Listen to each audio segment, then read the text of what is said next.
नमस्कार दोस्तों। आज मैं आपको सुनाऊंगा कितने अच्छे पति हैं हमारे। दो चालाक बहुओं की एक बहुत ही सुंदर कहानी। रात को 11:30 बजे एक घर में दो बहुओं के होते हुए भी सास बर्तन साफ कर रही थी। तभी बर्तनों की आवाज से परेशान होकर बड़ी बहू ने अपने पति से कहा कि जाओ अपनी माँ को मना करो कि इतनी रात को बर्तनों को साफ ना करे। रोज रोज तुम्हारी माँ की वजह से हमारी नींद खराब होती है। साथ ही रोज सुबह तुम्हारी माँ सुबह 5 बजे ही उठ जाती है, फिर पूजा पाठ करना शुरू करके हमारी नींद खराब करती है। अब ना ही रात को चैन और ना ही सुबह। अब जाओ भी, सोच क्या रहे हो? तुम्हारी माँ को मना करो। तभी उसका पति खड़ा होता है और रसोई की तरफ जाता है। रास्ते में उसे छोटे भाई के कमरे से भी वही आवाज सुनाई देती है जो बातें उसके कमरे में हो रही थी। तभी सब कुछ सुनकर वो छोटे भाई के कमरे का दरवाजा बजा देता है तो उसका छोटा भाई बाहर आता है। फिर वो दोनों भाई मिलकर अपनी माँ के पास रसोई घर में जाते हैं और अपनी माँ के बर्तन साफ करने में मदद करते हैं। उनकी माँ उन्हें बर्तन साफ करने से मना करती है, पर बेटे अपनी माँ से बहुत प्यार करते थे। उन्होंने कहा कि माँ आप आराम कर लीजिए, हम धो लेंगे बर्तन। तब उनकी माँ ने कहा कि बेटा इससे अच्छा तो तुम ये सब काम करने के लिए अपनी पत्नियों से भी कह सकते थे, मगर वो तो बस पूरा दिन टीवी और मोबाइल ही देखती रहती हैं। तुम उनसे कुछ कहते क्यों नहीं? तब उनका बड़ा बेटा बोला कि माँ एक सच्चा इंसान वही है जो बिना बोले ही सब समझ जाए और अपनी सास के काम में हाथ बटाए। हम उनसे बार बार काम के लिए नहीं कहेंगे, क्योंकि दो बातें सुनकर काम करने वाले इंसान नहीं जानवर होते हैं। आपने हमारी शादी करवाई और हमने कर ली, मगर माँ आप ही ने तो कहा था कि माँ को माँ की जगह मानो और पत्नी को पत्नी की जगह। और रही बात घर का काम करने की, तो एक दिन हमारी पत्नियाँ सारा काम बिना बोले ही जरूर करेंगी। और वैसे भी माँ, अगर मान लो कि हमने उन्हें काम के लिए कहा और उन्होंने मना किया, तो शायद हमें गुस्सा भी आ सकता है और घर में झगड़ा भी हो सकता है। इसलिए माँ, जब उनका मन करेगा तो वो खुद ही काम करेगी। बाकी हम दोनों बेटे हैं ना आपके साथ माँ। इतने में ही उनके पिताजी भी आ गए और उन्होंने उनकी सारी बात भी सुन ली थी। तभी वो भी उनके साथ बर्तन मंजवाने लग गए। ये सब देखकर उनके दोनों बेटे हंसने लगे। तो पिता ने कहा कि भाई हंस क्यों रहे हो? मैंने भी बचपन में बहुत बर्तन मांजे हैं। अब सारा काम हो गया था तो दोनों बेटे अपने अपने कमरे में चले गए। तब उनकी पत्नी ने पूछा कि तुम्हें इतनी देर कैसे लगी? तो उनके पति ने कहा कि हम दोनों भाई अपनी माँ के साथ बर्तन मंजवा रहे थे और साथ में पिताजी भी आ गए थे। इस बात से उनकी पत्नियां बहुत चिढ़ गई थी, लेकिन फिर उनको थोड़ा बुरा भी लगा कि उनके होते हुए उनके पति को घर का काम करना पड़ रहा था।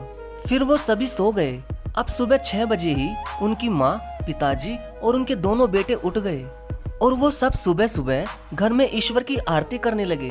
तभी आरती की आवाज सुनकर उनकी पत्नियों ने कहा कि ये बुढ़िया भी ना पता नहीं कब तक जिएगी और हमारा खून पीती रहेगी।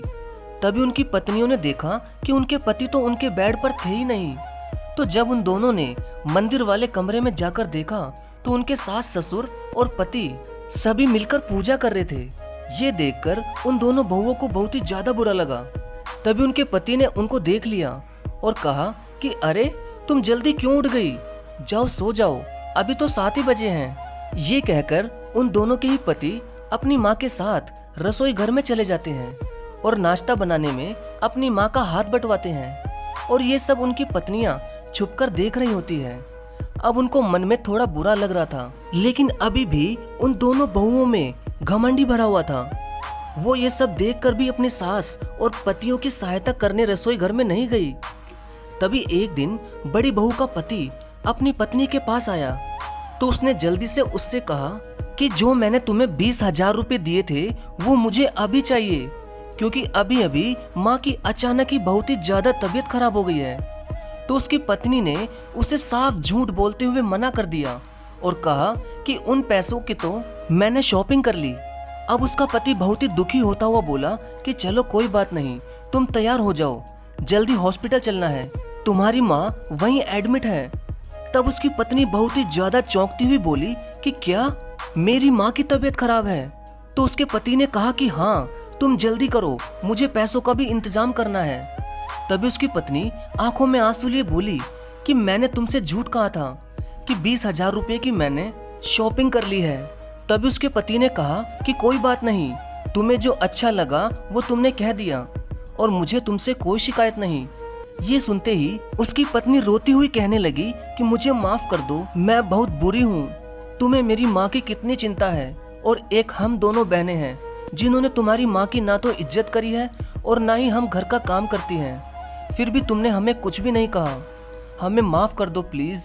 तब उसके पति ने कहा कि मैं तुमसे बहुत प्यार करता हूँ, इसलिए मैं तुम्हें नहीं डांट सकता, और रही बात घर का काम करने की, वो तुम्हारी मर्जी है। जैसा तुम हमसे प्यार करती हो वैसा ही करो, और अगर तुम मेरी माँ की इज्जत नहीं भी करोगी तब भी मैं तुम्हारी माँ की इज्जत जरूर करूँगा। ये कहकर उसका पति चला गया। तभी उसकी छोटी बहन भी आ जाती है और दोनों बहनें मिलकर बहुत ही रोती हैं और बहुत ही पछताती भी हैं।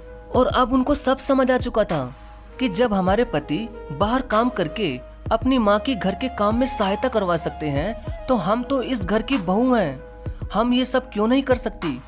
और तो और हमारे पतियों ने भी हमसे घर में काम करवाने के लिए हमारे ऊपर कोई जोर नहीं चलाया और खुद ही सारा काम करने लग गए।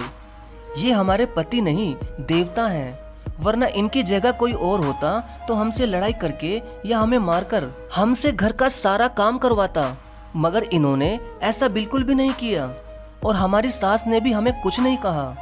और अब हमारा ये फर्ज है कि हम भी अपनी सास और पतियों की खूब सेवा करेंगे। ये सोचकर वो दोनों बहुएं अगले दिन से ही रसोई घर में चली जाती हैं और चुपचाप ही काम करने लगती है और अपने पतियों से वो ये कहती है कि आप माँ जी को लेकर जाइए, हम दोनों बहनें सारा काम कर लेंगे।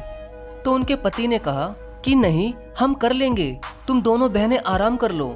तभी उनकी दोनों पत्नियों ने कहा कि नहीं, अब हम ये गलती नहीं कर सकते, तुम इतने अच्छे हो कि अब हमें हमारी गलतियों का एहसास हो चुका है और माँ जी आप भी हमें माफ कर दीजिए, हम इस घर की बहू होते हुए भी आपसे ही सारा काम करवाती थी, हमें माफ कर दीजिए माँ जी।